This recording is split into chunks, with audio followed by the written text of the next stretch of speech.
देवेंद्र बुलाना थे आपके बीच में, जिनका आप लंबे समय से इंतजार कर रहे थे।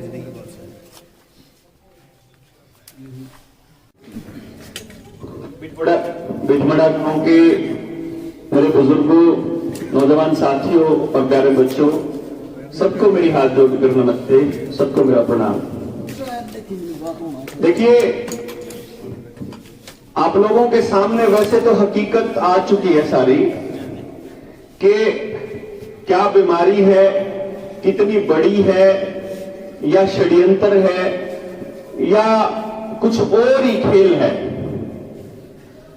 आम इंसान, खास तौर पे गांव वाला, जो कभी गांव से बाहर नहीं गया या जिसको बहुत ज्यादा बड़ी वेबसाइट्स और पूरी दुनिया की खबरें नहीं रखनी होती, वो अपने टेलीविजन में भी अपने लोकल कलाकारों को ही देखता है, वो अपने लोकल समाचारों को ही सुनता है। उस आदमी को इस बीमारी की आड़ में चल रहे षड्यंत्र के बारे में इतनी आसानी से समझ में नहीं आएगा। फिर भी हम अपने हिस्से का काम करते जाएंगे और जिस जिसको समझ में आ जाएगा वो, मुझे पूरा यकीन है, उसी तरह से लग जाएंगे जिस तरह से यहां नौजवान साथी और लगे हुए हैं पूरे भारतवर्ष में। क्योंकि मैं अकेला नहीं हूं इसकी आवाज उठाने वाला, मुझसे पहले भी बहुत लोग थे और यही आवाज आप के लिए उठाने का काम कभी किसी दौर में आज से 30 साल पहले राजीव दीक्षित जी ने किया था। वो गांव-गांव जाकर के, कॉलेजों में सेमिनार करके उन लोगों को जागृत किया करते थे कि देखो, जो केंद्र में सरकारें बैठी हैं और जो आपके लोकल गवर्नमेंट है, वो सारी की सारी किस तरह से गुलाम होकर के किसी बड़े उद्योगपतियों का और आपकी खून पसीने की कमाई को चूस रहे हैं और आपको बर्बाद कर रहे हैं। ये वो बताया करते थे बखूबी। मुझे एक्चुअली उनको सुनने का कभी मौका नहीं मिला, क्योंकि जब मैंने इस षड्यंत्र के बारे में बताना शुरू किया और जब मैंने वो डॉट्स कनेक्ट करनी शुरू की, तो मेरे कमेंट में नीचे बहुत सारे लोगों ने लिखना शुरू किया कि आप राजीव दीक्षित की तरह लोगों को जागृत कर रहे हो। तो मैंने उनके एक दो वक्तव्य फिर गाड़ी में चलते हुए सुने और मुझे लगा कि यार, ये इतने सालों से चलता आ रहा है और हम लोग समझ ही नहीं पा रहे इस खेल को। कारण क्या है? उसका कारण बहुत बड़ा ये है, बहुत बड़ा, और सबसे बड़ा कारण यही है, मैं आपको बता देता हूं कि मेरे जैसा आदमी जब कभी समाज के लिए आवाज उठाने चलता है तो समाज उसके ऊपर आंख बंद करके भरोसा कर लेता है और भरोसे में वो उसके पीछे पीछे लग लेता है और वो आदमी फिर आने वाले वक्त में अपने निजी स्वार्थों के चलते आपके सबके, पब्लिक के सारे भरोसे को फिर साइड में फेंक करके और वो खुद तो कहीं अपनी ऐश करने लग जाता है और जनता फिर वहीं के वहीं ठगी हुई महसूस करती है कि यार, जिसके पीछे जाओ वही आदमी ऐसा निकलता है। होना क्या चाहिए था? जैसे आपने, अगर किसी ने सुना हो किसी गांव की मेरी सभा में, तो मैं गांव वालों से एक ही बात बोलता हूं, मेरे बुजुर्गों से भी और दोस्तों से, नौजवान साथियों से भी, कि आज जो बात बढ़िया लग रही है उस बात को अप्रिशिएट कीजिए, उस बात को समझिए और वो आपके गांव के लिए कितनी सही और कितनी गलत है उसका पूरा डिसीजन लीजिए और उसके बाद निर्णय लीजिए कि गांव को क्या करना है, बजाय इसके किसी देवेंद्र बल्हाड़ा या तथाकथित किसी नेता के पीछे आंख बंद करके चल पड़ना। क्योंकि हो सकता है आज मैं आपकी आवाज बना हुआ हूं, कल को मैं अपने निजी स्वार्थों में आपके सारे भरोसे को तोड़ दूं। इंसान हूं। जैसे आज लोग कहते हैं कि भाई मैंने तो नहीं लगवाई, मेरे घर वालों ने लगवा ली या मेरी घरवाली ने लगवा ली। मैं उससे बोलता हूं कि क्यों लगवा ली? कि उसका अफसर ये बोला कि तू अगर नहीं लगवाएगा तो सैलरी नहीं निकलेगी घरवाली को। तो फिर इसका मतलब तो ये है कि तू तो टीचर है, तूने तो नहीं लगवाई, तेरी घरवाली भी टीचर थी। तो बोलते हैं उसके डीडीओ ने बोल दिया और मेरे वाले ने अभी नहीं बोला है, तो इसका मतलब उसका डीडीओ कल को तुझे ये बोलेगा कि तेरी तनख्वाह तब निकलेगी जब तो अपने खुद जो है अपनी घरवाली को एक रात के लिए नहीं भेजेगा तो नहीं दो तनख्वाह करवा। तो तनख्वाह के लिए लगवाना का कौन सा तुक है भाई? मेरा शरीर है, मेरी मर्जी है, मैं अपने शरीर को किसको हाथ लगाने दूं या ना लगाने दूं, ये मेरी मर्जी होनी चाहिए ना। और मेरे शरीर की इज्जत मेरे हाथ में है। अब मैं ये इज्जत किस चीज के लिए नीलाम करता हूं? ये तो मेरी गलती है ना। अगर मैं उसको पेंशन के लिए नीलाम करता हूं या मैं उसे किसी और चीज के लिए नीलाम करता हूं, ठीक है, आपने एक चीज करी, आपने बोल दिया हम आपका इलाज कर रहे हैं, तो तुम हमारा कैंसर का इलाज क्यों नहीं कर रहे हो? तुम हमारे घरों में दूसरी बीमारियां उनका इलाज फ्री में इतनी जल्दी क्यों नहीं कर रहे हो? हमारे बच्चे, हमारी घरवालियां जब प्रेग्नेंट हैं तो उनकी डिलीवरी क्यों नहीं करवाते फ्री में? जो अस्पतालों में और बीमारियों से जो लोग बीमार हैं उनका इलाज क्यों नहीं करते हो? तुम्हें इसी बीमारी का इलाज करने की इतनी जल्दी क्यों पड़ी है? और वो भी केवल आपको टीका लगा करके, वो टीका जिसके बारे में सभी बोल रहे हैं कि अभी वो पूरी तरह से सुरक्षित नहीं हुआ है। खुद कंपनी बोल रही है, खुद भारत सरकार बोल रही है, खुद उसको आईसीएमआर बोल रही है, WHO बोल रही है। भाई जब हमारे देश की सरकार ने उसको इमरजेंसी यूज ऑथराइजेशन के लिए अप्रूव किया है, तो मुझे सिर्फ इतना बता दीजिए, क्या देश में कोई इमरजेंसी आई हुई है? आई हुई है क्या? हाँ जी बताइए, नहीं आई हुई ना। तो इमरजेंसी यूज के लिए था ये। फिर थोड़े दिनों के बाद पता चलता है, जब ये खबरें आने लगी, अनिल विज ने बयान दिया कि स्कूलों में नहीं घुसने देंगे, मॉल्स में नहीं घुसने देंगे 3 तारीख के बाद, और 3 तारीख के बाद वो लगवाने वाले हैं। उस वक्त हमारा खून खोल गया। खून क्यों खोला मैं आपको बताऊं, क्योंकि वहां एक लाइन लिखी हुई थी कि 15 साल से 18 साल के बच्चों पर ट्रायल की अनुमति मिली। ये लाइन अखबार की हेडिंग है। सरेआम वो आपको बता रहे हैं कि आपके बच्चों पर ट्रायल हो रहा है। सारी दुनिया में प्रधानमंत्री चिल्ला चिल्ला के कह रहा है कि mRNA बेस्ड टीका पहली बार बना है और भारत में बना है। DNA बेस्ड टीका भी पहली बार बना है और भारत में सबसे ज्यादा डोज बनी है। जब कोई टीका पहली बार बना है तो कम से कम उसको सुरक्षित तो हो जाने दो, कम से कम उसको इतना तो हो जाने दो कि किसी को लगे, फायदा हो कि ना हो, कम से कम नुकसान नहीं होना चाहिए ना। तो फायदे का तो पता चलेगा, फायदे या नुकसान के बात का पता चलता है जब कुछ वक्त जाता है। तो मान लीजिए आज मुझे कोई दवा खाई मैंने या कोई इंजेक्शन लिया, उसका असर क्या होगा ये बात जरूरी थोड़ी ना साथ के साथ पता चले। उसका असर तो 2 साल बाद भी हो सकता है, उसका असर तो 10 साल बाद भी हो सकता है। क्या आप यकीन करते हैं कि 10 साल बाद भी असर हो सकता है? कब करते हैं? बिल्कुल। तो अगर मान लीजिए आप इस बात पे यकीन करते हैं कि उसका असर 10 साल बाद भी हो सकता है, तो सोचिए जो अभी फिलहाल में सुरक्षित नहीं है, उनके जब 10 साल पुराने कोई ट्रायल नहीं हुए। भाई अपने पास बीमारी आती है 2020 में, उस बीमारी का जो मतलब टीका है, उसका इलाज कह रहे हैं कि उस वायरस कितना म्यूटेट करता है इसका नहीं पता है हमको।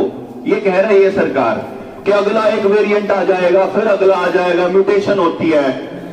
लेकिन उसका जो टीका है वो उसी वक्त आ जाता है, 4-6 महीने बाद ही। आज तक दुनिया में कभी नहीं हुआ कि कम से कम 10 साल का ट्रायल ना हुआ हो।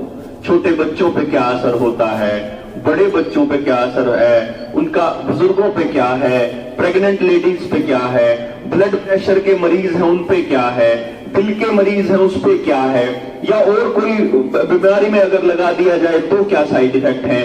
वो सारी चीजें चेक करने के बाद कोई टीका अप्रूव होता है कि हाँ भाई अब ये पूरी तरह सुरक्षित है। अगर किसी को साइड इफेक्ट हो जाए तो कंपनी उसके बदले में उसके घर वालों को मुआवजा देती है बकायदा।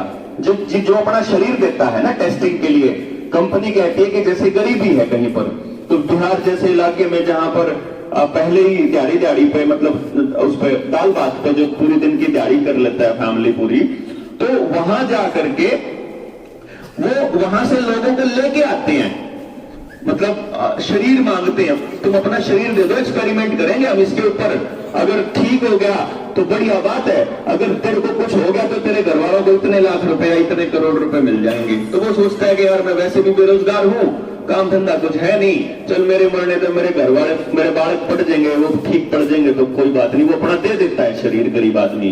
जैसे कई बार ट्रक ड्राइवर जो है वो ड्राइवर दे देते हैं कि तनख्वाह मिलती रहोगी, तुम्हारे नाम की जेल भुगत ले, होता है ना ऐसे, एक्सीडेंट हो जाता है ऐसे करके, ऐसे ही करके वो शरीर ऐसे दे देते हैं। तो वो लोग शरीर देते हैं अपना, बाकायदा ये उनके साथ डीलिंग होती है कि उसके साथ कुछ हो जाए तो उसको मुआवजा मिलता है घर वालों को। और यहां पर सरेआम 135 करोड़ लोगों के शरीर के साथ बिना किसी डील के, बिना किसी गारंटी के, बिना किसी सबूत के, बिना उसकी सुरक्षा के, बिना किसी की जिम्मेदारी तय किए आप एक्सपेरिमेंट किए जा रहे हो। ऐसा कैसे हो सकता है भाई कि इसको होने दिया जाए? क्योंकि आज अगर आपके गांव में किसी की कमजोर के साथ हो रहा है तो कल को आपके साथ भी पक्का होएगा। जिस टाइम पे उन्होंने सबसे पहले, आप गौर करिए, सबसे पहले उन्होंने क्या चीज रोकी? सबसे पहले सबसे कमजोर आदमी को पकड़ा। और मुरैना में, महाराष्ट्र में, औरंगाबाद के अंदर देखिए, चाहे मध्य प्रदेश के अंदर देख लीजिए, चाहे छत्तीसगढ़ के अंदर, जहां सबसे ज्यादा, यहां तो चुनाव होने थे इसलिए यहां इतना प्रेशर नहीं दिया। पंजाब में, यूपी में, जहां उत्तराखंड में, जहां जहां गोवा में वहां चुनाव होने, वहां कोई जबरदस्ती नहीं है। लेकिन जहां चुनाव हो चुके हैं उन जगह पर बाकायदा कलेक्टर्स ने यह आदेश पारित किया कि आपको राशन नहीं मिलेगा अगर आपने दूसरी डोज नहीं ली है। तो आपने सुने होंगे अखबारों में। अब क्यों राशन लेने वाला आदमी कौन है? समाज का सबसे कमजोर आदमी। भाई गरीब आदमी है इसलिए वो राशन की लाइन में लगा हुआ है। अब उस गरीब आदमी के ऊपर अत्याचार शुरू हो गया कि तेरे को ये लगवाना पड़ेगा। वो चाहता नहीं है लगवाना, पर वो बच्चों को भूखा मरता नहीं देख सकता क्योंकि उसका काम धंधा पहले से प्लानिंग के तहत बंद कर रखा है। अगर वो रोटी कमा रहा होता, अगर उसका काम चल रहा होता तो वो 2 मिनट में उस डॉक्टर को बोल देता निकल यहां से, दबाओ, बच्चे नहीं, हम गाड़ी करके खा लेंगे, कम खा लेंगे, लेकिन अपने शरीर, अपने बच्चों को ऐसे नहीं देंगे। क्योंकि एक एक आदमी को मालूम था कि इसमें कुछ ना कुछ गड़बड़ है, इसलिए तो ले नहीं रहा, इसलिए तो दिखा रहा है, विचित्र रहा है। तो सबसे गरीब आदमी को पकड़ा। अब उस आदमी के खिलाफ, उस आदमी के लिए आपके दिलों में पहले से ही जहर भर रखा, पहले से भर रखा है। क्योंकि जो जनरल कैटेगरी के लोग हैं ना, उनके बालक रोज उनको गाड़ दे के सोते हैं कि इनकी वजह से हमारे बालक नौकरी नहीं लगते। ध्यान करो, यानी कि आपके दिल में पहले से यह कर रखा है कि ये तो हमारे हक खा रहे हैं। तो आप समाज के टूटने का फायदा उठाया उन्होंने। फिर उन्होंने दूसरे कमजोर आदमी को पकड़ा, सबसे ज्यादा जो घरों में अकेले थे, बुजुर्ग। जब तुम्हारी पेंशन की वजह से हो रही है घर में, ये भी दिमाग में गलती से ना कोई गलत हरकत कर दी अपने मां बाप के साथ, तो चौपाल में बैठे हुए इन पॉलिटिकल पार्टियों के गुर्गे ये साबित करने पे लगे रहते हैं कि समाज ही खराब होगा भाई, क्यों मारा टेमाला भाई, बालक तो सुनते हैं नहीं भाई, बालक तो इतने निकम्मे होगा भाई। तो उस मां बाप को, उस बुजुर्ग को यह लगता है कि तेरी पेंशन की वजह से तेरी इज्जत हो रही है जी। उस चक्कर में वो उसकी बातों को, मतलब ये सोचा कि यार पेंशन बंद होगी तो कदे खाम खाई, मतलब घर बोझ बन जाऊंगा, घर क्या पे, उस चक्कर में उसने लगवा लिया। फिर नंबर आ गया, अब भाई ईद थारे सरकारी काम कौन और देवा। एक आदमी जावे डीसी दफ्तर में सारा दिन का, मतलब अपना काम धंधा छोड़ के जावे और उन्हें जाके फिर पढ़ नहीं देख, फिल्म सर्टिफिकेट दिखा, वो एकला है, क्यों कर रहा है, ऊपर वर्दी पर आदमी खड़ा है और डंडा लिए खड़ा है, और नहीं तो ऊपर तक अखबार में आ जाए कि तारे ऊपर मुकदमा हो जाओगा। वो सोचा एकला आदमी की यार चल गए उल्टा, और क्या है। अगला तबका पकड़ा न बालक, नौजवान तो कतिये नहीं ले लग दिन का, तो समझ में सोशल मीडिया के थ्रू आ भी गया था। बालक ने कहा कि तुम नौकरी नहीं लग पाओगे, कितने भी नौकरी करने जाओगे या फार्म भरोगे या पेपर देने जाओगे तो तुमने सर्टिफिकेट दिखाना पड़ेगा। उन्होंने सोचा भाई वो तो नौकरी धक्के तो देवे ही है, कोई बड़ी नौकरी है खूब, अब मेरे जो कहते। ये नहीं समझा हम लोगों ने कि पूरे समाज में नौकरियों का जो प्रतिशत है वो केवल 1% है।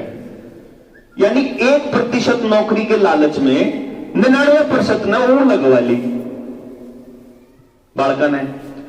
हमने क्या आम आवाज उठा रहे थे उस टाइम पे भी, जिस टाइम पर ये नौकरियों के लिए दबाव बना रहे थे। और इसका सबूत बताता हूं मैं आपको। ड्राइवर की भर्ती थी, हाईकोर्ट के ड्राइवर की भर्ती। उस टाइम पे बढ़न नहीं दिए थे कुछ बालक चंडीगढ़ में। मेरे द्वारा फोन आ गया 9:45 बजे के करीब कि भाई साहब बुला रहा था, बढ़न नहीं दे रहे हैं। मैं बाई चांस उसी दिन सवेरे 6 बजे पहुंचा था, किसान आंदोलन चल रहा था अपना उस टाइम पे। तो मैं फटाफट जिस हालत में था मैं पहुंच गया। उड़े पहुंचने में मैंने 15-20 मिनट लगे तो 10:15 हो गए।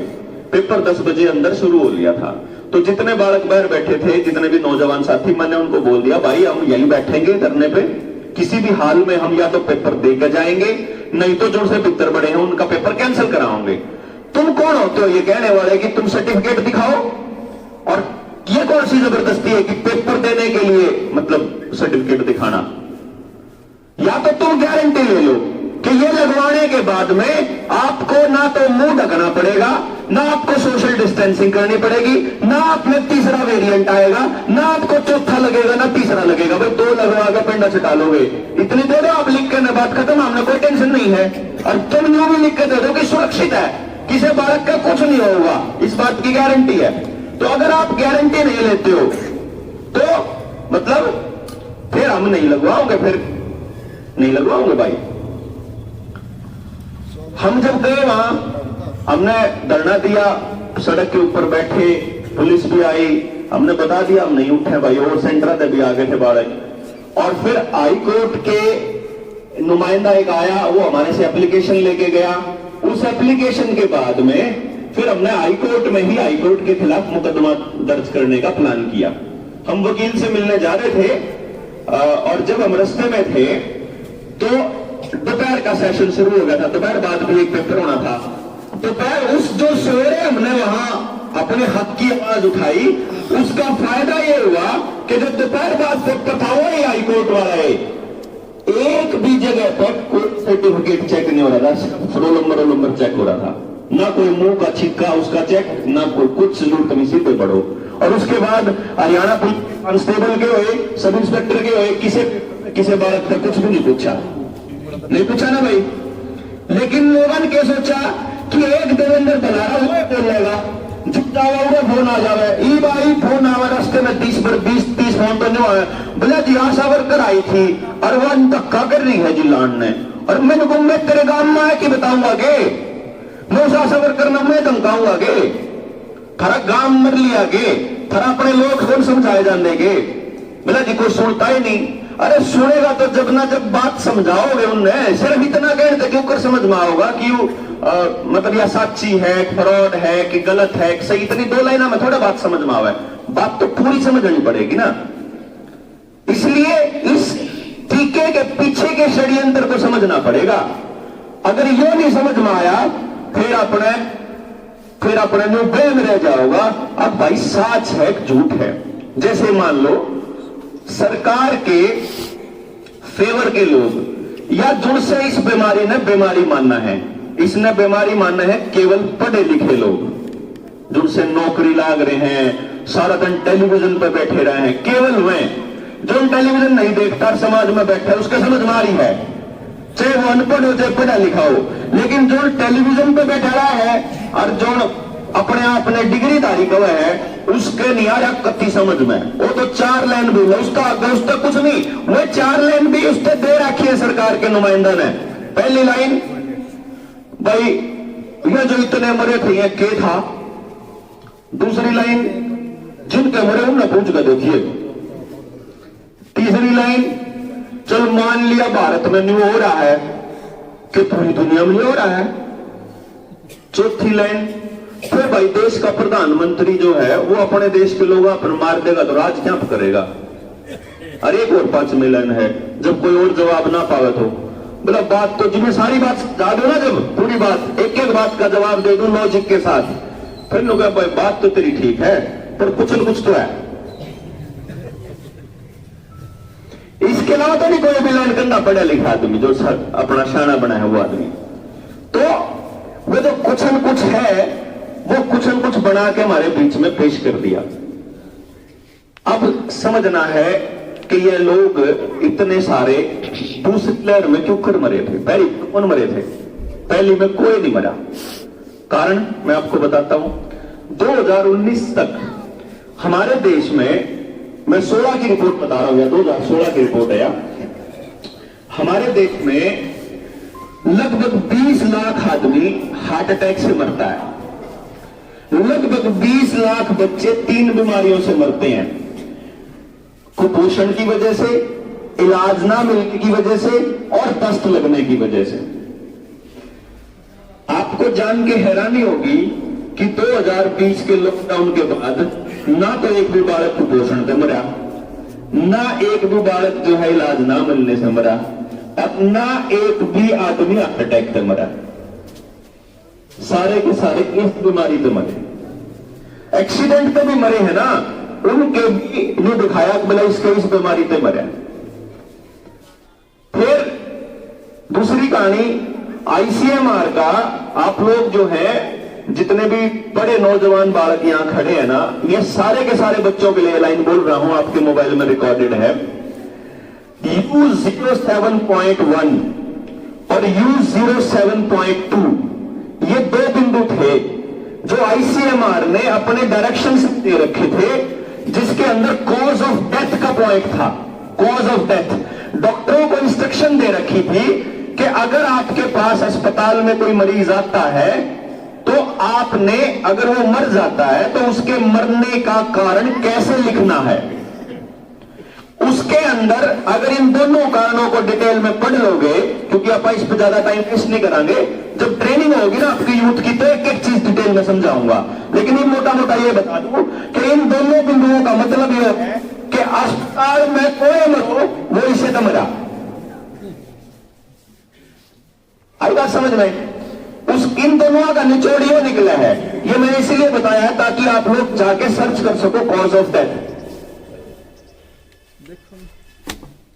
फिर पहली लहर भी भौगण में आई थी, दूसरी लहर भी भौगण में आई थी, और तीसरी लहर भी 4 महीने हो गए हंगा ला रही, आऊं आऊं आऊं, और आ नहीं रही, भी भौगण आना रहा है।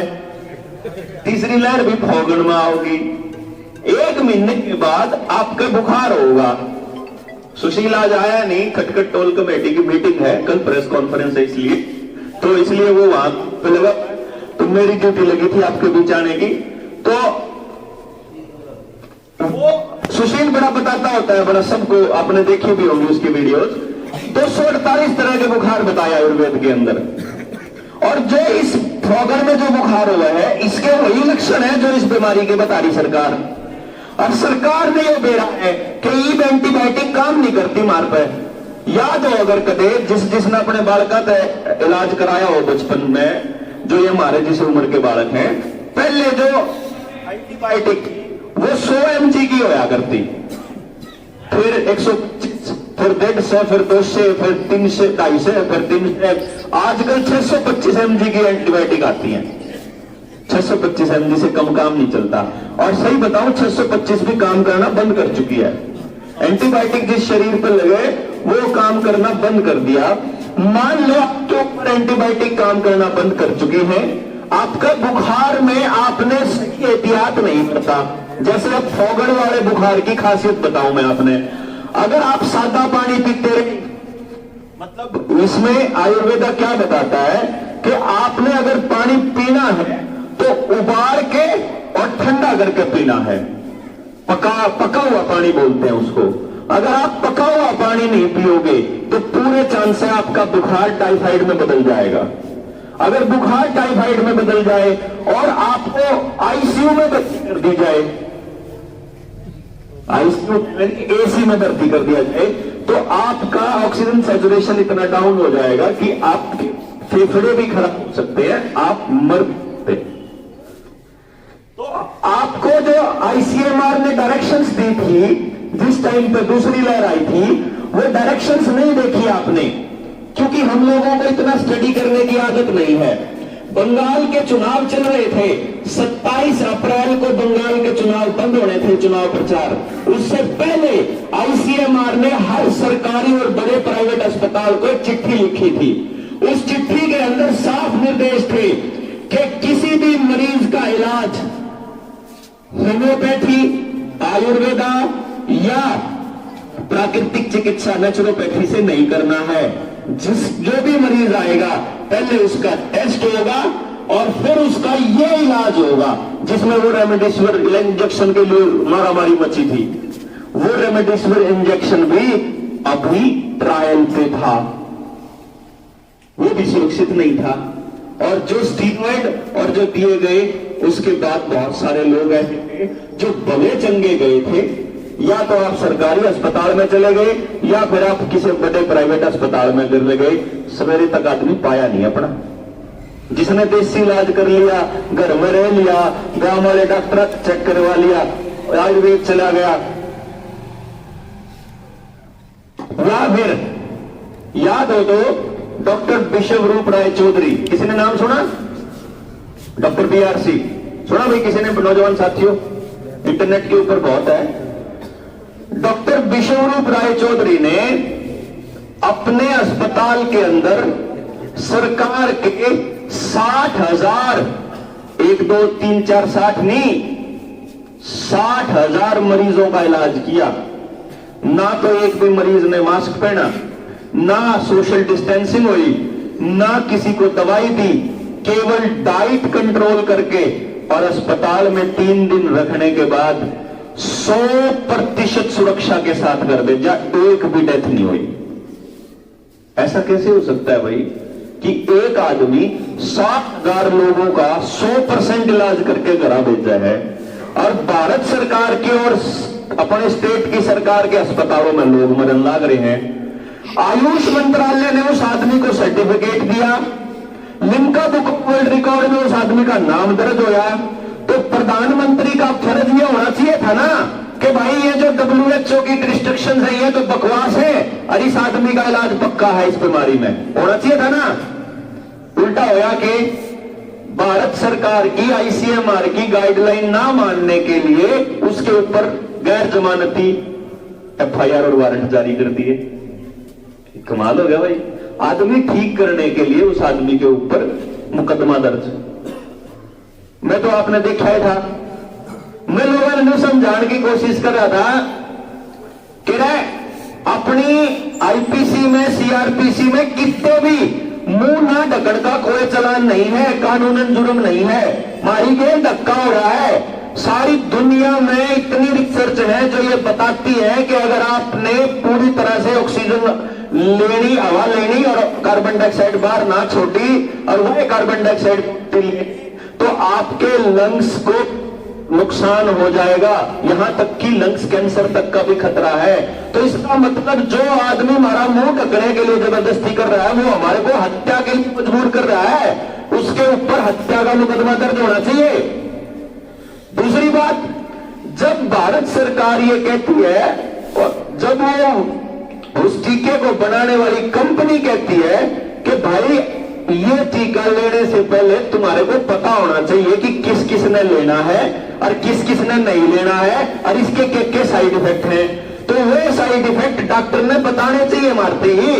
तो कामा के आदमी पढ़े लिखे थोड़े ना है, वो इतने शाने थोड़े ना है कि अपने आप वेबसाइट खोल लेंगे, अपने आप उसमें देख के ना पर्चे न काट लेंगे, अंग्रेजी और हिंदी में जो कुछ लिख रहा है उसने पढ़ लेंगे। हमारे तो नौजवान तो इतना टाइम नहीं है, इनका नेटफ्लिक्स की सीरीज चली जावे, गेम खेल रहे होगा खाम खाई मिस हो जावे, कोई और दूसरी सीरीज फिल्म वालम देखनी होगा नुकसान हो जावे है। इन दौरान तो इतना टाइम कित है भला, नुकसान बना हो जाओ अगर काम की चीज तो लेंगे तो वे चीज कौन बताओगा?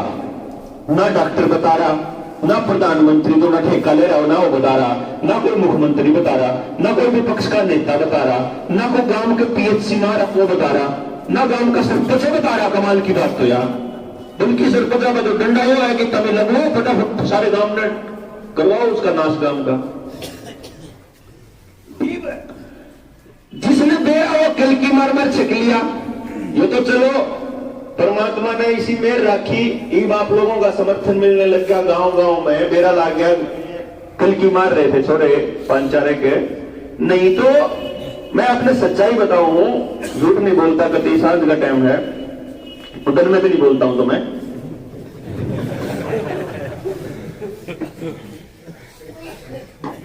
कि मुंह दिखाना हुआ है, फिर कल नहीं फिर आऊंगा। तो मैं सुशील से बात करने लगा था इस गिरफ्तारी से 2 दिन पहले, जींद में थे हम, तो उनके पिताजी का ऑपरेशन हुआ था।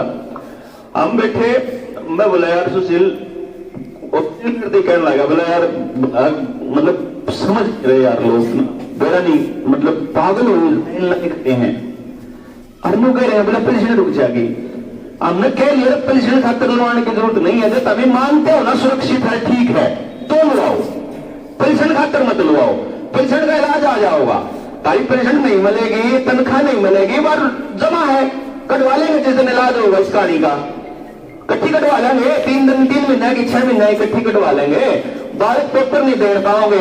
एक बात बता दो बालकन भाई, नौजवान साथियों ने, पेपर थारे हो वहीं जाओ, नौकरी खातर सिलेक्शन होने जाओ, ज्वाइनिंग कौन होगा गारंटी है। कितना हम वाला लियो तभी तो नौकरी खातर ना लो आइयो भाई, नौकरी का हमने नो लगता हो ना कि ठीक कर रही है सरकार, तो 100 बार लगाओ ना, कोई नहीं रोकता। पर अगर ये पता हो कि गलत है तो नौकरी खातर, फॉर्म भरने खातर, पेंशन खातर, अटेंडेंस हाजिरी लाने खातर नहीं लगवाना। फिर कामरा में इलाज करेगा बैठ के, पंचायत बैठ के चर्चा करेंगे, सरकार के नुमाइंदा बुलाओगे, भाई तमिलनाडु धक्का क्यों कर रहे हो।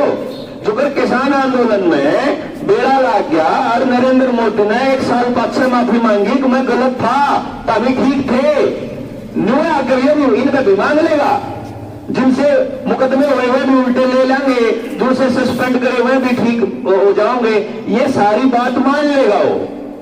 जिनसा ये मुकदमा होया है ये भी उल्टा हो लेगा, और एक आशा मैडम का तो शाम में होया उसके ऊपर वो भी होगा वापस। तो मतलब ये हो गया कि वो जो फैक्ट शीट पढ़ने का टाइम था, उस टाइम पे जब सुशील कहने लगा बोले यार बचावा के ऊपर जब न्यू सारा एक के घर गांव में मारा मारा बचेगा, जो कर तो जो कर एक घर मारा मारा बचेगा और एक घर सुशील का बचेगा उसके चांदपुर में, एक फिर किसी और घर का बचेगा, तो फिर एक लेके तो कौन छोटा है, ये तो घर में बढ़ के मारेंगे। क्योंकि असम में और जम्मू कश्मीर में ऐसा हो चुका है, पुलिस हरियाणा में बाई चांस किसान आंदोलन का जो जज्बा था वो बचा हुआ था।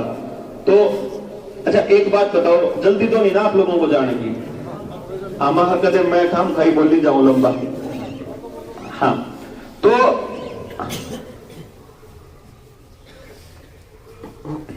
बोला भाई कोई इलाज समझ में नहीं आ रहा देवेंद्र, मैं एक इलाज तो है इसका, मां के वहां बलि देनी पड़ेगी। जो अगर संसद में बम फेंका था ना भगत सिंह ने, तो बम तो नहीं फेंक सकते आपा तो अपनी जान तो देश का। हाँ तो फिर सारी बात बता के मखद जाए आपा आपस में, या कोई एक आदमी अपनी बलि दे दे। मैं तो सोच रहा हूं कि मैं बलि दे दूंगा अगले महीने के महीने तक। तो उन्होंने मेरे बोला बोला तू थम जा, थोड़ा हकना तोड़ना तारा है, कोई न कोई इलाज होगा, बलि तो देनी पड़ेगी 100% है कति 750 तक बलि ले तो है अगले ने, ये तो है जाटे में बरसात में, तो बलि तो देनी ही पड़ेगी, इसमें तो कोई शक नहीं है, लेकिन टाइम नहीं है उसने बताया। मगर चल भाई जब टाइम होगा जब दे लेंगे, फिर और क्या है भाई तू बता दिए जब गंदा होगा आप तो तैयार। हाँ पहले नंबर पर। और फिर ये इंसिडेंट हो गया, बाई चांस लोगों में इतनी जागृति आ गई, ईब नो हुआ है भाई, ईब बलि देने की जरूरत नहीं है, ईब जी के करना चाहिए काम। ईब या जागृति जो है या मशाल है या रुकनी नहीं चाहिए, फिर तो जैसे दीवे का दीवा लाया करे, फिर तो न्यू जागृति की मशाल चालू हो गए। तो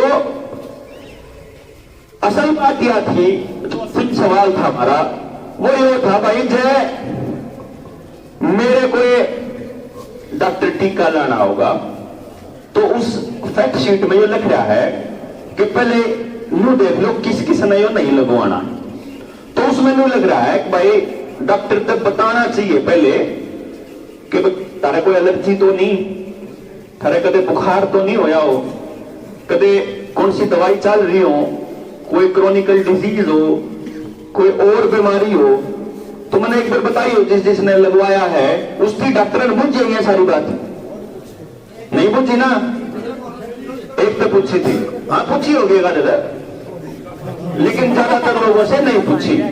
दूसरे नंबर पे ये तो एक होगा, दूसरे नंबर पे फिर वो बताया होगा डॉक्टर कंपनी की फैक्ट शीट में ये साइड इफेक्ट लिख रहे हैं।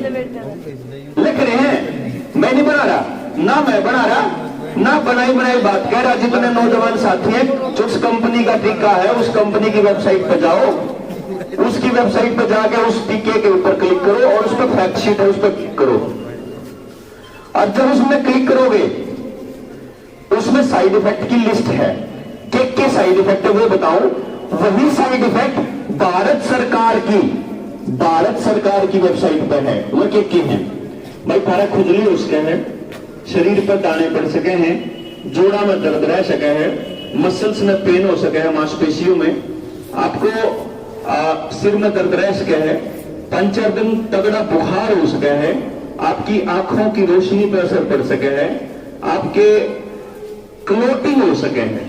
क्लोटिंग अगर दिमाग में होगी तो ब्रेन हेमरेज, दिल में होगी तो हार्ट अटैक, शरीर के दूसरे अंगों में होगी तो लकवा, और अगर प्रजनन अंगों में हो गई तो नपुंसकता और बांझपन। देखो ऑब्वियस सी बात है ना, वहां नस रुकी तो वह चीज काम करना बंद कर देगी। तो और साथ ही साथ यह लाइन भी लिख रखी कि कुछ केसेस में 21 दिन के अंदर अंदर मौत भी हुई है। यह बकायदा कंपनी ने लिख रखी। यह बात आप लोगों को बतानी चाहिए थी डॉक्टर ने। किसने बताई है ये बताओ, एक बताओ जी, कौन बताई ना? ये किसी ने नहीं बताई। अच्छा, अगर आपका बच्चा 18 साल से कम उम्र का है तो 18 साल के कम उम्र के बच्चे को अगर लगे तो उसके मां बाप को बकायदा स्कूल में बुला के उसको सारी बात बता के एक रिटन कंसेंट फॉर्म पे साइन करवाना होता है। क्या वो करवाया किसी के बालक के लाने से पहले? हाँ। तो यह सरासर गलत है कि सही है? पहले तो न्यू बताओ। हाँ जी, गलत है कि सही है? बता दो दिया। और अगर गलत है तो आपने चुप रहना चाहिए कि आवाज छानी चाहिए। हाँ जी, क्या कर रहे हैं? चुप रहे हैं वह कोनी लवाने तो काम कौन चालता हूं। एक बात समझ लियो भाई नौजवान साथियों, अगर आपको यह लगता है कि यह षड्यंत्र खाली आपके टीका लाने का है तो यह आपकी गलतफहमी है, यह कति गलतफहमी है। टीका लगाने के लिए नहीं हो रहा ये सब कुछ, ये हो रहा है न्यू वर्ल्ड ऑर्डर के लिए। आप अभी तो आजकल मेरा फेसबुक भी, अब यूट्यूब तो खुल गया, मेरे फेसबुक बंद है, नहीं तो मैं वहां लिखता रहता हूं बकायदा। हिंदी वाली जो मेरी आईडी है, जो पेज है मेरा वो उड़ा दिया उन लोगों ने, लेकिन मैं ट्विटर पे लिखता होता हूं। डॉक्टर देव 7 करके है, DRDEV7 करके, तो उस ट्विटर हैंडल पे मैं लगातार लिखता रहता हूं। जो बच्चे नौजवान यूज करते हैं उनके लिए बता रहा हूं। वहां पे मैं रोज की रोज बता देता हूं कि अब आपके साथ क्या होने वाला है। ये जो आज चल रहा है ना, ये मैंने मई 2020 में बताई थी। जब किसान आंदोलन में जब मैंने खेती के कानून पढ़े थे तो कति क्रिस्टल क्लियर हो गया था कि भाई विनाश कति तय है। और जब जिसके न्यू बैन हो गया, 3 खेती के कानून उल्टे हो लिए हैं, ये दोबारा नहीं आते, तो ये भी गलतफहमी है। बैकडोर से आने लग रहे हैं, बीज का कानून अलग आने लग रहा है, खेती के लिए पानी का कानून अलग आने लग रहा है, पराली वाला भी आवेगा एनवायरमेंट के लिए, और ऐसे प्राइवेट प्रॉपर्टी एक्ट आवेगा। आपकी जमीन जाएगी ही जाएगी, 100% जाएगी। ये बात 2 बार प्रधानमंत्री बोल चुका है, एक बार संसद में और एक बार लाल किले की प्राचीर से, कि इस बीमारी के बाद आने वाले टाइम में दुनिया के अंदर न्यू वर्ल्ड ऑर्डर आएगा, आएगा ही आएगा। दुनिया की कोई ताकत नहीं रोक सकती, वो आएगा। क्योंकि अलग अलग मुल्कों में अलग अलग जगह पे पॉइंट हो रहे हैं। ऑस्ट्रेलिया की पुलिस को अधिकार दे दिए गए हैं कि अगर कोई आदमी ये लगवाने का मना करे है अगली डोज, तो उसके घर तक काट के उसके घर तक ताला लगाने का अधिकार पुलिस को दे दिया गया है कि तारे घर तक का डर, चलो कितने जाओ कोई ठिका नहीं। उसके सारे नागरिक वाले अधिकार सारे सीज करने का प्लान बना लिया है। ये चाइना के अंदर बकायदा छोटे छोटे बक्से आ चुके हैं, और जिस आदमी को पॉजिटिव आवे उसने बंद करके उसमें 15 दिन तक परमानेंट बंद करके रखे हैं कि लगवा फेरा जब कोई मना कर दे तुम। और उस बंद वो कैबिन है जो 12 ग्राउंड में मैं दिखा दूंगा, मैं मेरी वहां ट्विटर पे मिल जाएंगे आपको। तो पूरा का पूरा खेल अलग अलग मुल्कों में अलग अलग तरीके से चल रहा है। भारत में भी केवल हरियाणा के अंदर बचा हुआ इसलिए है कि हरियाणा जाग लिया है। पंजाब में चालू होगा इलेक्शन के इमीडिएट बाद में, राजस्थान में गहलोत सरकार पूरा हंगा ला रही है, असम में कम्युनिस्ट पूरा हंगा ला रहे हैं, उधर महाराष्ट्र के अंदर उद्धव ठाकरे शिवसेना वाला पूरा जोर ला रहा है। तो जो किसी का न्यूज में वो कि केवल भाजपा कर रही है तो यह भी गलत फहमी दिमाग से निकालती हो भाई। कांग्रेस की सोनिया गांधी इस प्रोपेगेंडा को शुरू करने वाली पहली लेडी थी भारत के अंदर। राहुल गांधी की मां जिस टाइम पे यूपीए की सरकार थी, डॉक्टर मनमोहन सिंह प्रधानमंत्री हुआ करते, उस टाइम बिल गेट्स की आपराधिक संस्था PHFI इंडिया के अंदर आई थी 2006 में। ट्रिपल P का मॉडल आया था, पब्लिक प्राइवेट पार्टनरशिप, जो आपके हर पब्लिक सेक्टर के अंदर प्राइवेट कंपनियों को घुसाने के लिए आया था। आज अगर कोई टीचर यहां बैठा हो, कोई अस्पताल में काम करने वाला बंदा बैठा हो, कोई सेक्रेटरिएट में काम करने वाला बंदा बैठा हो, तो आप देखोगे आपके डिपार्टमेंट के अंदर मैक्सिमम जो काम है डाटा कलेक्शन के, वो प्राइवेट कंपनी के आदमी कर रहे हैं। जितने भी नौकरी करने वाले आदमी हैं उनके लिए बता रहा हूं, यानी कि आपका सारा डेटा प्राइवेट कंपनियों के पास है। यहां तक कि आपका आधार कार्ड नंदन नीलकेणी की प्राइवेट कंपनी पे है।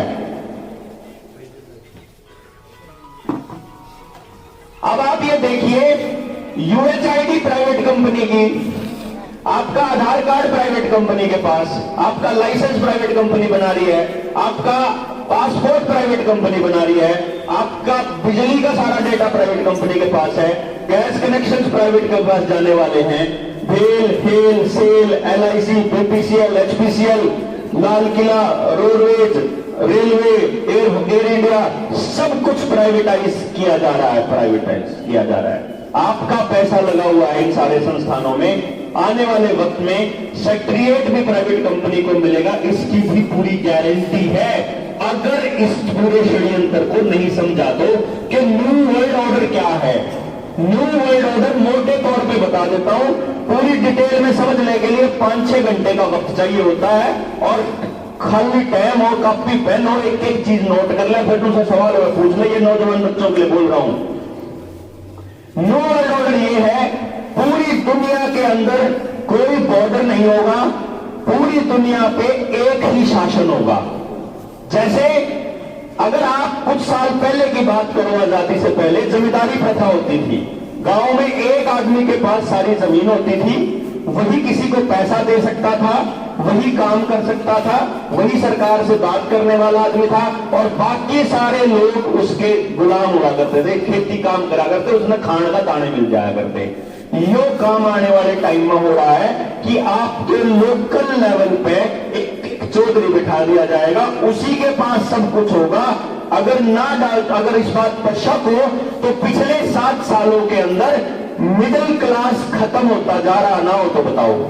जिस मिडिल क्लास ने वो काम कर लिया, जैसे इस मिडिल क्लास, इस फैमिली की जब ये 2 साल पहले प्रोपेगेंडा चालू हुआ, अगर किसी मिडिल क्लास बालक ने ये मास्क बनाने का अगर वो बना ली, फैक्ट्री बना ली, या सैनिटाइजर बेचने की बना ली, तो वो तो एकदम करोड़पति बन गया, और जो बाकी के काम धंधे वो एकदम से ठप हो गए। यानी जो मिडिल क्लास है वो या तो खत्म होएगा या ऊपरले लेवल पर चला जाएगा, बीच का नहीं बचेगा कोई भी। दुकानदार 6 बजे दुकान बंद करेगा, लेकिन मॉल 9 बजे तक खुला रहेगा। लॉकडाउन में आप घर से बाहर नहीं निकलोगे, लेकिन फ्लिपकार्ट और अमेजन की डिलीवरी को स्पेशल परमिशन मिलेगी।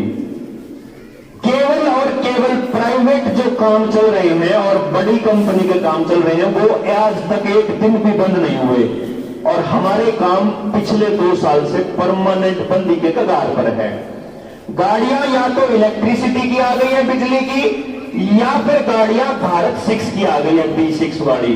जो BS6 वाली जो गाड़ियां हैं वो लोकल मिस्त्री ठीक नहीं कर पाएगा, तो लोकल मिस्त्री भी बर्बाद हो जाएगा, लोकल दुकानदार भी बर्बाद हो जाएगा, दिहाड़ी मजदूर वाला भी बर्बाद हो जाएगा, रेडी फड़ी वाला भी बर्बाद हो जाएगा। स्कूलों में बच्चों को पढ़ाई ऑलरेडी आपकी बंद कर दी गई है, बच्चे आपके 2 साल से घरों में बैठे हैं, छोटे बच्चे हैं उनके पास गेम सबसे आगे आने लग रहा है, बड़े बच्चे जो फेसबुक पे लगे रहते हैं उनके सामने एडवर्टाइजमेंट आती है। अपने बच्चों को कोडिंग सिखाएं, आती है ना भाई एडवर्टाइजमेंट, फेसबुक खोलते ही आपको कोडिंग की एडवर्टाइजमेंट सबसे ऊपर आएगी, वर्ल्ड इकोनॉमिक फोरम की वेबसाइट आएगी, Bill Gates Melinda at Bill Gates की फाउंडेशन की आएगी, और एनवायरमेंट के ऊपर चिंता जताई जाएगी। ये 4 चीजें आपके ऊपर सबसे ज्यादा आ रही है लगातार। ये इसलिए बता रहा हूं क्योंकि न्यू वर्ल्ड ऑर्डर का हिस्सा है। आदमियों को कंट्रोल करने के लिए आर्टिफिशियल इंटेलिजेंस और रोबोटिक्स आएगा। ये जो बच्चों को कोडिंग सिखा के आपके बच्चों को कोडिंग सिखा के आपकी गर्दन पकड़ने का सिखाएंगे ये लोग। न्यू वर्ल्ड ऑर्डर में पुलिस और फौज इनको नहीं चाहिए। जैसे कई लोग कहते हैं अब इतनी फौज कला गई, इतनी पुलिस कला गई, इसमें तो जो फ्रंट लाइन वर्कर थे उनको क्या दिया है वही जानते हैं। जब तीसरा नंबर आओगे ना, तीसरी का चौथी में लगेंगे फिर सारे सिरे तक ऊपर उठन, पहले ऊपर ले फिर ऊपर ले। आप देखो आज से 10 साल पहले आपके लिए नॉर्मल बात होती थी क्या चीज, हार्ट अटैक होना 60 साल से ऊपर वाले के लिए, फिर धीरे धीरे 50 साल में होने लग गई, भाई तो 40 साल का भी होने लग गया, भाई तो 20 साल का भी होने लग गए। और आप इसको नॉर्मल मान रहे हैं। जो सबसे खतरे की घंटी है वो यह है कि आप इसको नॉर्मल मान रहे हैं। कारण क्या है? समझने वाली बात यह है कि ये नॉर्मल नहीं है। आपको 1970 में 80 के दशक में हरित क्रांति के नाम पे जेनेटिकली मॉडिफाइड बीज देने शुरू किए थे, जो पेस्टिसाइड आपने अपने खेतों में बोए थे, जो जीएमओज बिना बीज वाले जो आप अनाज उगा रहे हो वो बिना बीज वाली संतान पैदा कर रही है। आप समझिए, खेत का बीज, आपका अनाज का बीज बांध हो चुका है पूरा, उसके अंदर बीज नहीं है, बीज के अंदर बीज। आप अगले साल उस बीज को नहीं बो सकते, या बो सकते हो? आपको अगले साल बाजार से ही लाना पड़ता है। और कमाल की बात यह है कि जो बीज 3.5 लाख खेती के ऑर्गेनिक बीज बिल गेट्स ने पेटेंट कराए हुए हैं, स्वालबार्ड सीड वॉल्ट को फाइनेंस करके नॉर्वे के अंदर है, वही बिल गेट्स के नाम पे पेटेंट है इस टिक्के का मटीरियल। कमाल की बात यह है कि जो खेती में कब्जा करना चाह रहा है, क्यों करना चाह रहा है? क्योंकि वो आदमी है तो टेक्नोक्रेट। बच्चे जानते हैं उसको कि बिल गेट्स माइक्रोसॉफ्ट का मालिक है, लेकिन बच्चों को यह नहीं पता कि दुनिया का सबसे बड़ा जमींदार है वो। 3.5 लाख एकड़ जमीन इतने आदमी के पास है। सारे अमेरिका के किसान बर्बाद कर दिए। अमेरिका को कहने चला था एक दिन कि हम खेती में नई क्रांति लेकर के आएंगे। वही चीज जो भारत में बोले उसने नीति आयोग की 2016 की मीटिंग में प्रोग्रेसिव फार्मिंग की रिपोर्ट में पेज नंबर 21 के ऊपर लिखा हुआ है कि हम भारत के अंदर नई टेक्नोलॉजी लेके आएंगे, भारत के किसान की आमदनी दुगनी करेंगे। ब्लू रिवर टेक्नोलॉजी जो जॉन डीरे ने बनाई है, और जॉन डीरे का सबसे बड़ा इन्वेस्टमेंट करने वाला वही बिल गेट्स है। ब्लू रिवर टेक्नोलॉजी है फार्मिंग विदाउट फार्मर, बिना किसान के खेती भारत में होने वाली है, तो किसान की जरूरत उसे नहीं है। आमदनी दुगनी कैसे होने वाली थी कि किसान आधे अपनी जमीन बेचने पे ये मजबूर हो जाए तो आधा पे चली जाए, बाकी की जमीन तो दुगनी होगी, क्योंकि जमीन तो उतनी है, आमदनी तो उतनी है। किसान आधे कर दो, आमदनी दुगनी ऑटोमेटिक हो जाएगी। ये खेल था और ये हम लोग नहीं समझे। जैसे खेती के कानून समझे थे वैसे ही वर्ल्ड ट्रेड ऑर्गेनाइजेशन के समझौते समझने पड़ेंगे, वैसे ही ताशकंद समझौता समझना पड़ेगा जो उस टाइम पे राजीव दीक्षित ने बताया था, और वैसे ही आज के मौजूदा दौर के अंदर दुनिया भर में जो हो रहा है वो समझना पड़ेगा। ये इतना बड़ा षड्यंत्र है आप सोच भी नहीं सकते। जैसे हमारे खेती के बीज बांझ बना दिए, हमारे डंगरों के बीज बांझ बना दिए। आजकल हमारे द्वारा जो टेर खागड़ नहीं है गांव में, वहां भी आपको बीज लाना पड़ता है बाजार से। और आज मैक्सिमम गांव के अंदर जो नए नौजवान छोरे जो ब्याह कर रहे हैं उनके भी बीज बाजार तैयार है आजकल। आईवीएफ के जरिए रहे बहुत सारे बालक को नहीं, तो कहां से आ रहा है ये खेल? नहीं आपको समझ में आ रहा है। ये कैंसर, ये ब्लड प्रेशर, ये हार्ट अटैक, ये आप मेरे बुजुर्ग बैठे हुए हैं 1980-90 में कितने आ करते, किसी के भी कौन था 90 के दशक के बाद 2000 के बाद तो होगा क्या 1970-75 में आपको वो दवाइयां देनी शुरू करी थी जो खेतों में डालनी शुरू करी और उसका असर 10-15 सालों के बाद होना शुरू हुआ है। आजकल आप आसमान पे भी देखोगे ना तो वह जहाज जो हम बचपन में देख के दो देखा करते कड़े महीने में 1-2 आया करता, वो जहाज जो पीछे तो उसकी पुंजड़ सी बनाया हुआ, आजकल वो आपको खूब नजर आएंगे। वो केमट्रायल होता है, केमट्रायल जो केमिकल है जो छिड़का जाता है ऊपर से, जो डंगरों के ऊपर पड़ेगा, जो आदमियों की खाल पर पड़ेगा तो वो उनको कैंसर देगा। लेकिन इसके लिए हम जागरूक ही नहीं है। जो रेडिएशन हमारे को मिल रही है, जो ये टावर हमारे घरों घरों में लगा दिए हैं और आने वाले टाइम में 5G आने वाला है, 2010 के बाद भारत के अंदर रेडिएशन से होने वाले खतरों पे एक भी रिसर्च नहीं है। और 2010 में 2G हुआ करता था, 3G आ लिया, 4G आ लिया और दुनिया के किसी भी मुल्क में 5G नहीं है, 6G है, 7G है। ये भी नौजवान बच्चों के लिए बता रहा हूं क्योंकि कुछ बच्चे ये कहते हैं ब्लॉक देशों में तो 6G चल रहा है, 7G चल रहा है, 6G और 7G चला हुआ है, 5G नहीं है। अमेरिका के एयरपोर्ट के ऊपर लगाया जब उन्होंने तो एयर इंडिया ने अपनी सारी उड़ान रद्द कर दी अमेरिका के लिए। उन्होंने कहा 5G रेडिएशन है वहां और हम ये नहीं देंगे, आपको अलाउ करेंगे। जिसने दूसरी खुराक ले रखी है पायलटों की, ड्राइवरों की, उनमें पूरा खतरा है कि गाड़ी चलाते चलाते हार्ट अटैक होने के पूरे चांसेस हो रहे हैं। वो इस बात की बकायदा विश्लेषण और रिपोर्ट छपने लग रही है, इसकी रिपोर्टिंग होने लग रही है और हम लोग खोए हुए, हमें पता ही नहीं है। टिटोली का मामला पूरी दुनिया के अंदर मशहूर हुआ। उन लोगों ने जब वो टावर जहां था, वो जो 5G की रेडिएशन चल रही थी, उस टाइम पे उसकी टेस्टिंग चल रही थी तो बच्चों के गले सूखते थे वहां खेलने वाले बच्चों के। जब आपका करंट भी लगता होगा उन दिनों में, जिसके टावर के नजदीक घर थे ना, उनके 5G की जहां जहां टेस्टिंग चल रही थी वहीं सबसे ज्यादा मौत हुई। टिटोली के अंदर 60-70 लोग मर लिए 2-3 दिन में। और उसके बाद में जब उन लोगों ने डीसी को बुला के और इसमें आग ला देंगे जब नहीं करेगा तो, जब वो 5G की टेस्टिंग बंद हुई, आदमी मरने बंद हो गए एक ही दिन तक। ये जो खेल है ना, हमें पेस्टिसाइड्स का समझ में आ रहा, ना हमारे को बीज खत्म करने का आ रहा, ना हमारे को न्यू टेक्नोलॉजी का आ रहा, ना रॉकफेलर फाउंडेशन की जो खेल समझ में आ रहा, ना बैंकिंग सिस्टम समझ में आ रहा। आने वाले टाइम में कन्फर्म बैंक बंद होंगे। ये जो आपकी 1 लाख रुपया सुरक्षित हुआ करता था, 5 लाख किया है ना, ये उसी का खेल है। डिजिटल करेंसी लाने के चांसेस चल रहे हैं, डिजिटल करेंसी, क्रिप्टो करेंसी और सेंसेक्स के अंदर भाई शेयर मार्केट के अंदर इन्वेस्ट कराए जाए और फिर एकदम से धड़ल्ले से सारा पैसा फिर से लो। आपका सारा पैसा इन लोगों ने ट्रेन करना है। आप देखिए किसान आंदोलन में गांव का कितना रुपया गया ट्रेन होकर, कहां गया,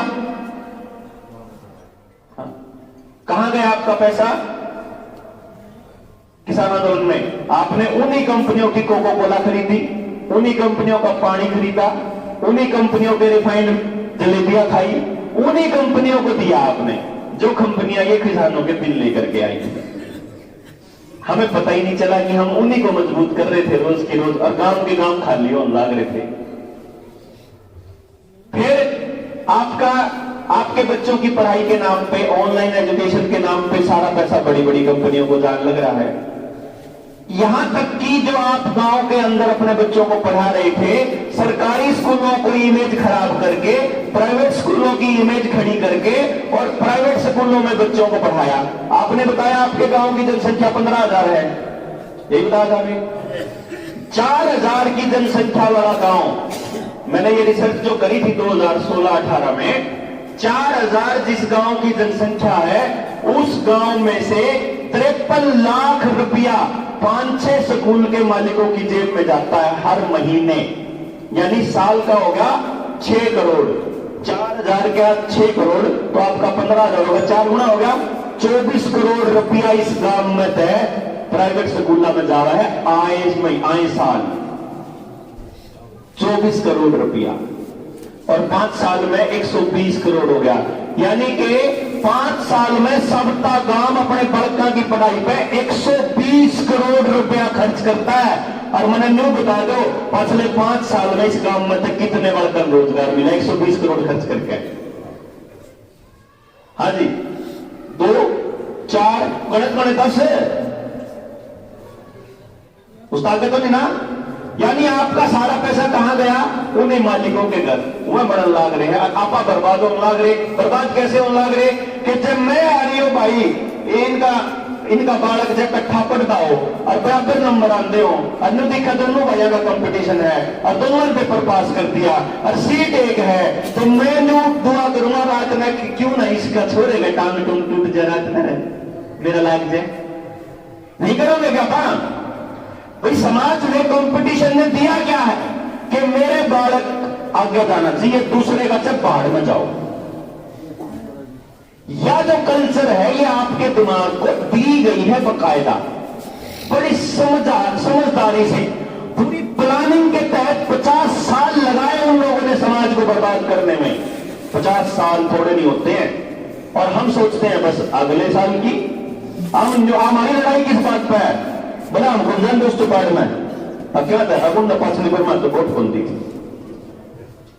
हमारी लड़ाई सिर्फ इतनी है, हमारी इतनी उन्हें ट्रैक्टर कौन दिया था, हमारी लड़ाई इतनी उन्हें कसी कौन दी थी। और ये तो ठीक है, न लागे रहने दो इसके काम पे। ये अपना सारे मारे भर के काल ने नेता पाक जाओगे, सारे बिकाऊ माल बना देंगे। क्यों? क्योंकि किल की मार मार छक जा रहे, लकड़ लो करते बाहर। आज कह लाग रहा हूं आप तक कि अगर आपने मेरे जैसे किसी आदमी को नेता बनाया, आपकी जिंदगी और बर्बाद होगी आने वाले टाइम में। और अगर आपने अपने नौजवान बच्चों को आगे जिंदगी जीना सिखा दिया, समाज कैसा होना चाहिए इसके ऊपर चर्चा कर ली, पढ़ाई कैसी होनी चाहिए उस पर चर्चा कर ली, आज से 50 साल बाद इन बच्चों को कैसा देखना चाहते हो उस पर चर्चा कर ली, अगर इन षड्यंत्रों को समझ के गांव के लेवल पे कैसे तोड़ना इस पर चर्चा कर ली, गांव के गरीब से गरीब आदमी को साथ कैसे मिलाना है इस पर चर्चा कर ली, गांव के हर बच्चे को रोजगार कैसे मिले और कैसे इस पढ़ाई इस रुपया माया जाल का बाहर निकले, अगर इस पर चर्चा कर ली, काम कर लिया तो आप अपने समाज में बचा सका। हाँ, नहीं तो आने वाले टाइम में न्यू वर्ल्ड ऑर्डर कभी पक्का होगा। नरेंद्र मोदी ने बेड़ा है अब ये वोट देर खातर इनमें चुकरे बका लो, ये वे उससे के पाओगे। पंजाब में इलेक्शन चल रहा है, ने किसान आंदोलन के नाम पे बैठे थे, जानते फिर वही कांग्रेसी बन के, फिर वही अकाली वाले बन के सवाल पूछना फिर भूल गए। एक भी किसान सवाल में परसों जा रहे थे हम सारे के सारे पंजाब में, एक भी किसान के न्यूनतम सवाल के पूछना है। क्यों नहीं? क्योंकि वे क्या कर रहे हैं, अपने आप बंधन नहीं करते हैं। वो क्या करते हैं, बिला जो कर तू कहेगा, बिला देवेंद्र बुलाना आगे बढ़ो हम तुम्हारे साथ हैं, निकाश आप नहीं करेंगे। भगत सिंह भी दूसरे के घर में, दिल्ली भी दूसरे का पार्टी रहो। वो जो फिर बताओ तो सतीश भाई बताओ था, अपा लोग घनी बढ़िया जिंदगी जीना आदमी हमें तो 4 लोग मिला करता महीने में, 4 लोग इतना ही खर्चा था। एक आदमी की अपॉइंटमेंट की फीस मेरी 1.25 लाख रुपए थी, किसी बच्चे के बारे में पता करना है उसके पास क्या टैलेंट है, तो अब 4-5 लोगों ने मिला, इतना महीना खर्चा था मेरा बड़ा। ठीक है, बाकी दिन समाज में आना तो समाज में आ गया, अपनी बात कह गए। एजुकेशन वाला प्रोजेक्ट था मेरा, और नहीं तो अपना ठाक अपना पढ़ा जाएगा ना, अपना सारा परिवार उड़ जाए ना, अपना बालक तेन मैं अपने बोलने की टेंशन नहीं लेनी है। जिंदगी में वही काम करना है जिसको आनंद से कर सको, उसी से पैसा कैसे कमाना तेना मैं सिखा दूंगा। भाई बंदा बोलना आवा है आप उसके पैसे ले लेना, किसी ने ड्राइविंग करनी आवेगा वो उसके पीछे खा ले है, किसी ने चाय बनानी आओ उसके खा ले है, किसी ने जो काम करना आता आप उसे आता हो या फिर उसका जी करता हो।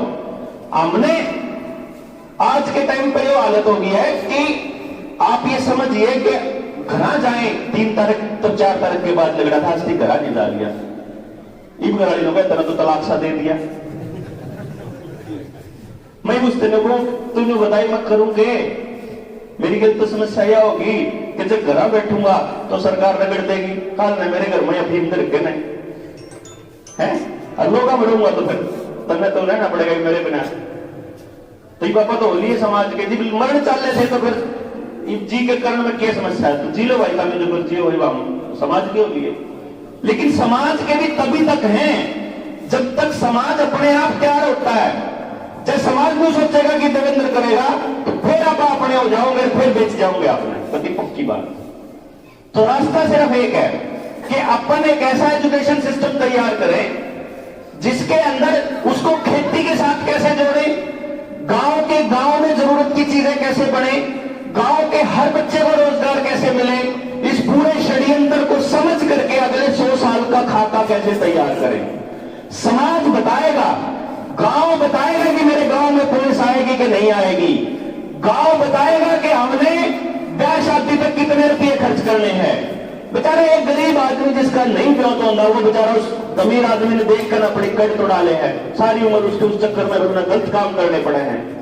क्यों ना आप ब्याह जो है वो समाज के जिम्मे छोड़ दा, क्यों एक दान भारत तो साझला हुआ अगर सबका इतना ब्याह नहीं होता, निकाह करते छोड़ी तो सबसे काम की हुआ साझली हुआ अगर सबकी है, तो क्यों आप अकेले बोझ खा रहे हैं। जो बताओ ना, पढ़ाई का बालक का एकला बोझ माँ बाप, नौकरी का एकले की बढ़त, ब्याह की एकले की बढ़त, मकान की एकले की बढ़त, सबके की बढ़त एकला एकला ठारा है। अर्जुनी मेरा एकली बढ़त में सब उड़ा नाश करने लग रहे कि बड़ा भाई तो 3 रुपए के लोगों को बेच का शहर में, और उसकी लड़ाई बात नहीं, छोटे के लाओ सामने 15 रुपए खरीद के उल्टी जाएगा काम में, यह हाल हो रहा है।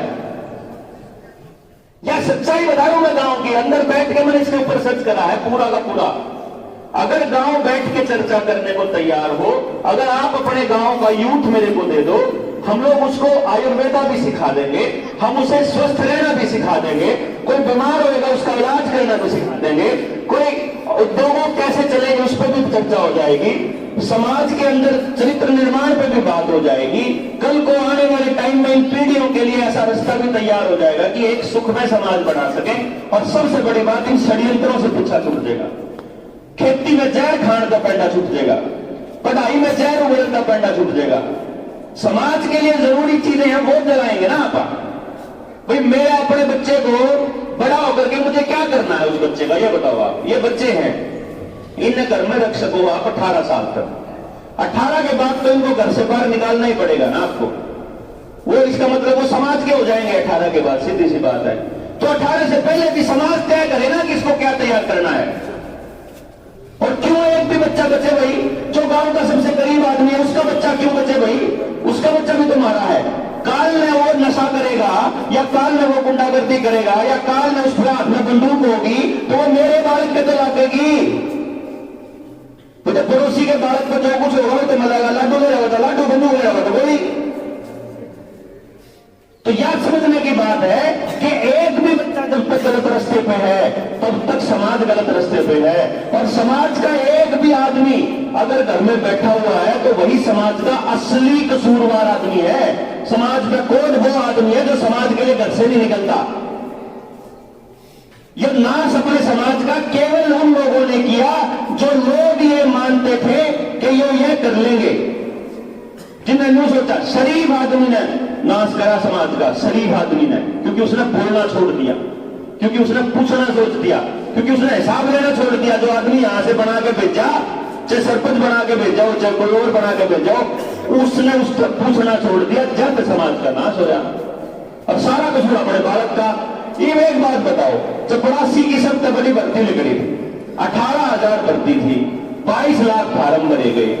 मैंने नहीं बता दो, चाहे सिफारिश से लाओ, चाहे रुपये दे के लाओ, चाहे पेपर पास करके लाओ, 18,000 तक फालतू बालक ला सकोगे। जब भर्ती 18,000 की है, हो सके भर्ती 18,000 का फालतू बालक। तो जो 21,82,000 बालक थे, उनके माँ बाप रोज उनमें न्यू बार दे रहे हैं, अंग्रेज से तो फालतू बकवास न करा, तेरा बच्चा चपरासी अपने पेपर पास नहीं आ रहा, हो ही नहीं सके था, संभव ही नहीं था उस बच्चे के लिए। तो उस बच्चे के लिए कैसे समाज बनाना है, समाज तय करेगा। बच्चे की गलती नहीं है, उसने तो बेचारे ने वो पढ़ लिया जो स्कूल ने दिया, उसने तो वहां चला गया जरा उसके घर खेल भेजा, उसने तो जितना उस पर याद हुआ, जितना उस पर पढ़ा उतना उन्होंने पढ़ लिया। फिर उस बालक की क्या के नाम की गाल देनी है, वो गाल देनी अपने आप पे गाल देनी, उस समाज पे गाल देनी हमारे ठेकेदार है, जिनसे बैठ के चौधरी बढ़कर करा कुछ को नहीं। तो शरीफ आदमी को घर से निकलना जरूरी है, ताकि वो उन बेईमान और लिच्चर आदमियों को ये बता सके कि तुम गलत कर रहे हो। गांव में 5-4 खराब आदमी होया करे, वो एक दलाल होया करे, उन पॉलिटिशियन के, वो एक कंपनियां के दलाल होया करे, वो रुपये के चाचड़ू होया करे, वो सारी जगह बकवास करते फिरा करे। उनकी औकात याद दिलानी पड़ेगी कि तुम समाज के लिए असली कौन हो। और फिर समाज का अच्छा आदमी जब निकलेगा ना, गलत को गलत और सही को सही कहेगा, उस दिन समाज का निर्माण स्टार्ट होगा दोबारा से। ये लोग 50 साल से लगे हुए हैं प्लानिंग के तहत पूरे समाज को खत्म करने। आपको भी प्लानिंग के तहत समाज बनाना पड़ेगा।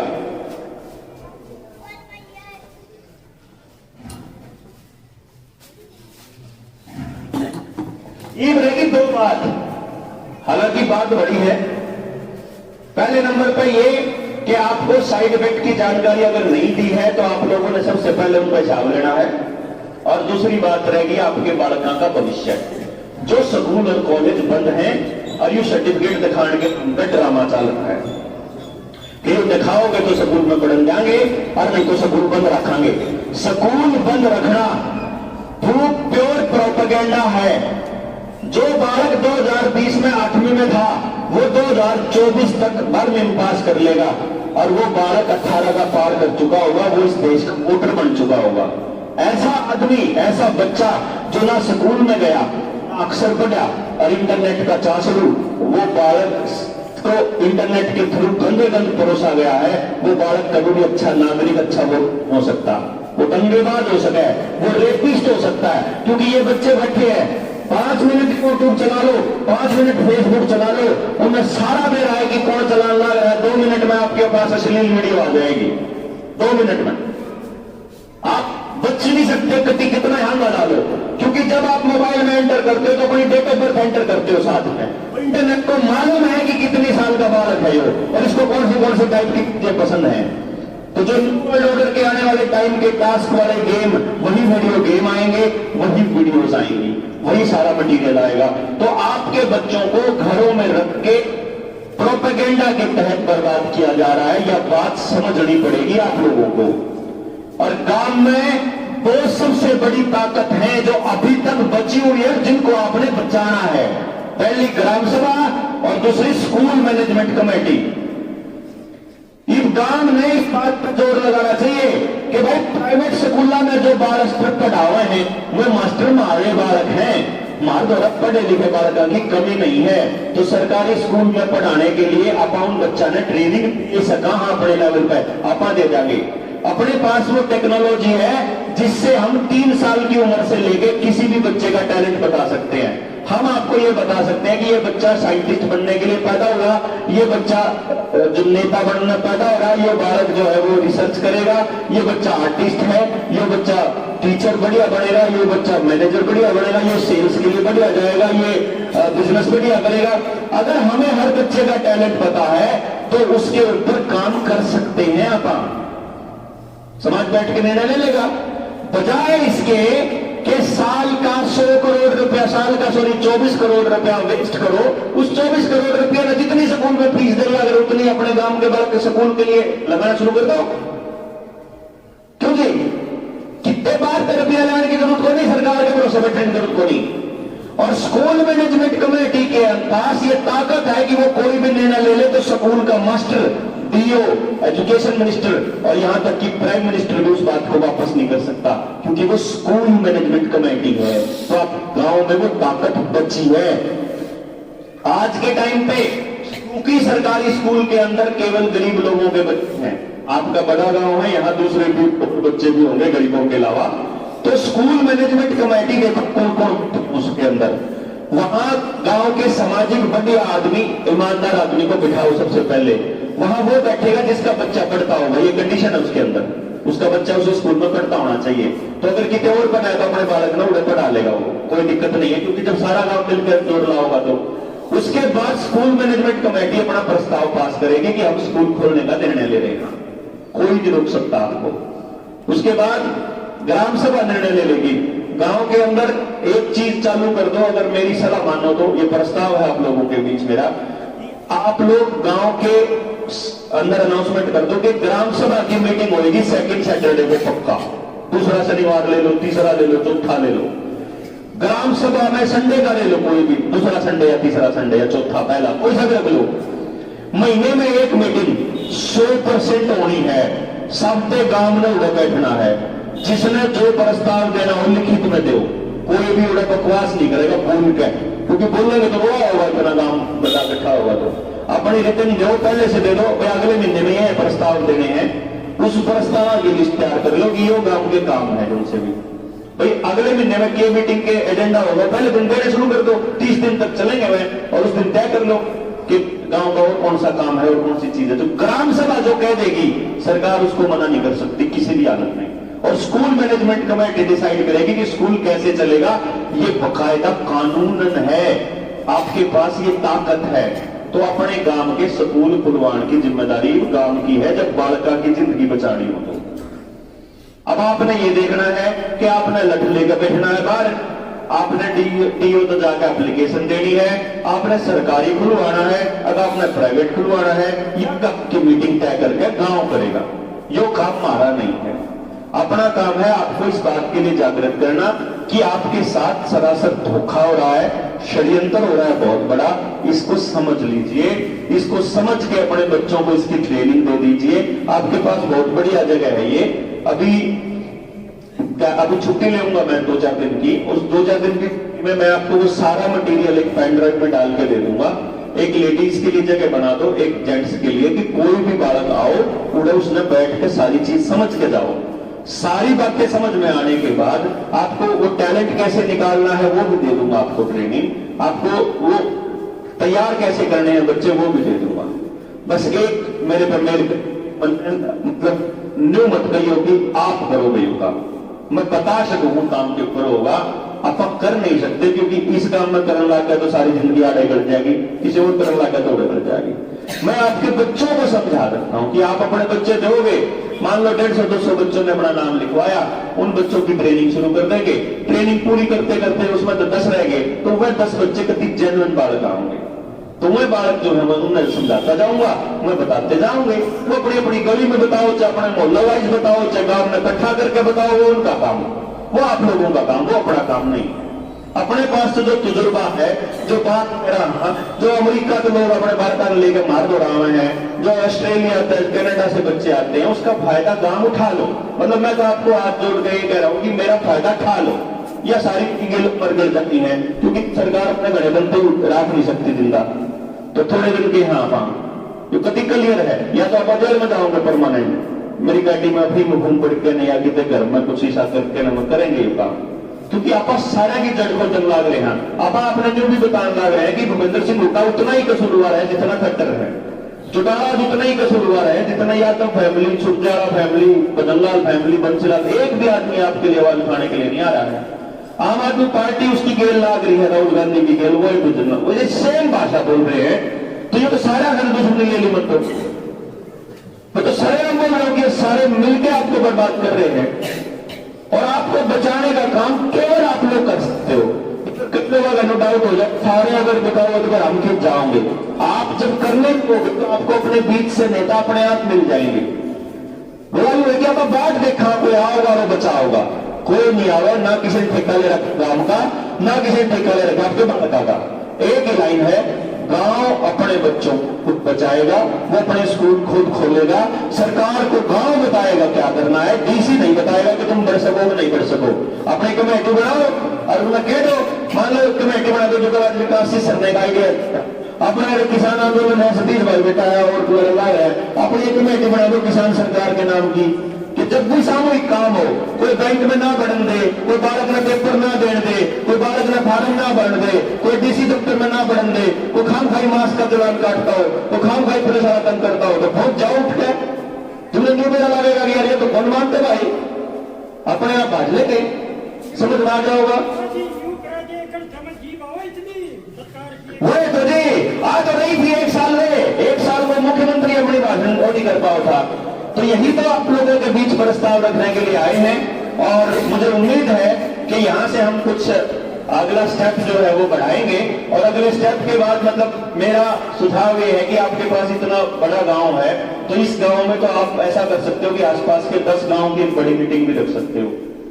बड़ी मीटिंग रख लो, जब सरकार ने बेड़ा लाल का ऐलान हो रहा है तो उनका अपने आप ज्यादा चलेगा, क्योंकि न्यू ना बेड़ा ला के हमने अगर चौपाड़ में ठीक भाई 5 से 4 आदमी थे, मान लो न्यू सरकार देना पे हो गया, कोई बात नहीं, जो हमारे जाग रहे कल की मेरे पर के भाषण देना हुआ या अपना टाइम पास कर ले, वो न्यू सोचे हैं। मैं न्यू नहीं सुनना, न्यू पता लग रहा है कि असलियत में सीरियस है ये लोग अपने बालकन बचाने खातर, ईद तारक चक्कर में बना पड़े है। तो पूरी चीज समझाने के लिए भी आप लोगों के बीच दोबारा आएंगे, तब तक आप लोग कोशिश करिए आसपास के लोगों को जगाने की, जितना यूथ है मैं उनके लिए भी कुछ पार्ट अपना यूट्यूब चैनल पर डाल दूंगा, आप लोग उसको देखिए और फिर आगे बढ़ेंगे। ये सब बंद इसलिए होता है कि आप लोगों तक खबर ना पहुंचे। भाई आपको बोलने का ही यही तो कर रहे हैं, वो बोलना नहीं है, मुंह ढक के रखना है। सोशल मीडिया का 30 दिन के लिए इनका ब्लॉग चल रहा हूं मैं, तो 30 दिन का ब्लॉग चल रहा हूं मैं। तो जब मैं जेल का आया तो मैं तो धन्यवाद भी नहीं कर पाया लोगों का भाई, क्यों मेरे सारे चैनल बंद थे। इसलिए ये जानकारियां इसीलिए तो घर के गाँव को देना पड़ रहा है, नहीं तो फेसबुक पे कर लेना भाई। तो आप लोग भी अपनी गली मोहल्ले में इन पे चर्चा करिए और जितना हो सके गांव के उत्थान के लिए अपना योगदान खुद दीजिए। इसी उम्मीद में कोई गलत बात निकली हो तो उसके लिए मैं माफी चाहूंगा, और इस उम्मीद में मैं हूं कि आने वाले टाइम में गांव इकट्ठा बच्चों को और अपनी अगली नस्लों को बचाएंगे। जय हिंद, जय भारत, नमस्कार। धन्यवाद भाई, और सभी को हमारे समय बहुत बहुत धन्यवाद। लाइट डाउन हो रही है, अंधेरा हो गया, रोक दी होगी।